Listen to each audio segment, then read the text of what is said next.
Perkembangan pendidikan yang semakin besar dengan jumlah peserta didik yang semakin bertambah, tentunya pelayanan akan dituntut untuk semakin baik, cepat, dan akurat. Dengan jumlah sumber daya manusia yang terbatas, seluruh proses harus tertangani dengan baik. Hal ini tentunya memerlukan proses pengelolaan sumber daya manusia yang tepat guna meningkatkan kepuasan dan kenyamanan sumber daya manusia yang terlibat dalam sistem ini, sehingga akan dapat meningkatkan kinerja yang ada. Dewasa ini, penggunaan teknologi informasi melalui sistem informasi bukan saja akan meningkatkan kualitas serta kecepatan informasi yang dihasilkan dari manajemen, tetapi dengan teknologi informasi yang sesuai akan dapat menciptakan suatu sistem informasi manajemen yang mampu meningkatkan integrasi di bidang informasi dan operasi di antara berbagai pihak yang ada dalam suatu organisasi. Sistem informasi manajemen sumber daya manusia akan menawarkan keunggulan yang lebih dari sistem manajemen sumber daya manusia yang konvensional. Karena dengan sistem informasi manajemen sumber daya manusia dapat lebih menghemat waktu dan biaya untuk tenaga ahli dalam pengelolaan sumber daya manusia. Di samping itu, keamanan data pada pengelolaan penggunaan sistem informasi manajemen sumber daya manusia lebih terjamin dan tentunya memudahkan individu yang akan mengakses informasi yang diperlukan.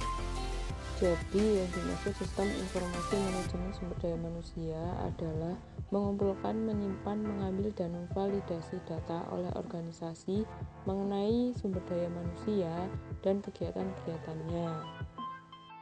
Kemudian, ruang lingkup sistem informasi sumber daya manusia diantaranya adalah perencanaan sumber daya manusia,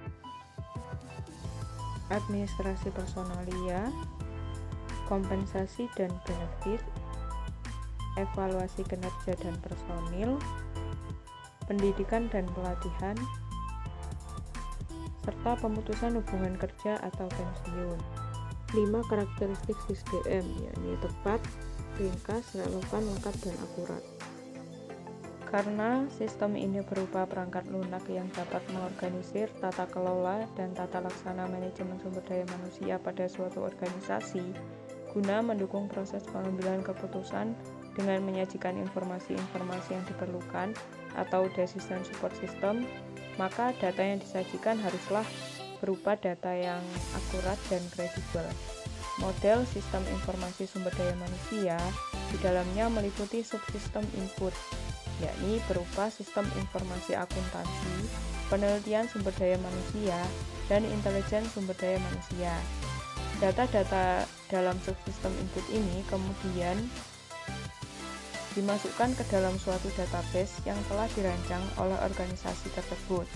Database sistem informasi sumber daya manusia tidak hanya data mengenai pegawai, tetapi juga mengenai perorangan dan organisasi di lingkungan organisasi yang mempengaruhi arus personil. Database ini akan terdiri atas data pegawai dan data non-pegawai. Kemudian, output dari data-data ini berupa subsistem perencanaan kerja, perekrutan, manajemen angkatan kerja, tunjangan, benefit, dan pelapor lingkungan. Setiap organisasi dapat memanfaatkan perkembangan teknologi dan jaringan internet yang semakin baik untuk memproses informasi yang dimiliki agar lebih akurat, berkualitas, dan tepat waktu.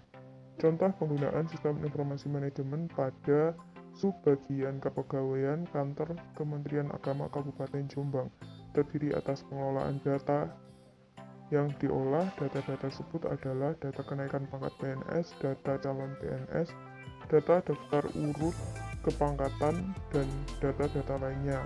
Terdapat beberapa sistem informasi manajemen yang digunakan dalam membantu kinerja di kantor ini, yakni SIMPEK, Sistem Informasi Pegawai Manajemen Kepegawaian, SINDIKLAT, Sistem Informasi Manajemen Pendidikan dan Pelatihan, dan SAPK, yaitu Sistem Aplikasi Pelayanan Kepegawaian. Demikian adalah gambaran tentang sistem informasi sumber daya manusia, baik secara teoritis maupun praktisnya. Masih banyak contoh pengembangan sistem informasi sumber daya manusia yang dapat diterapkan dalam suatu organisasi yang dimanfaatkan untuk mempermudah manajemen dalam mengelola sumber daya manusia.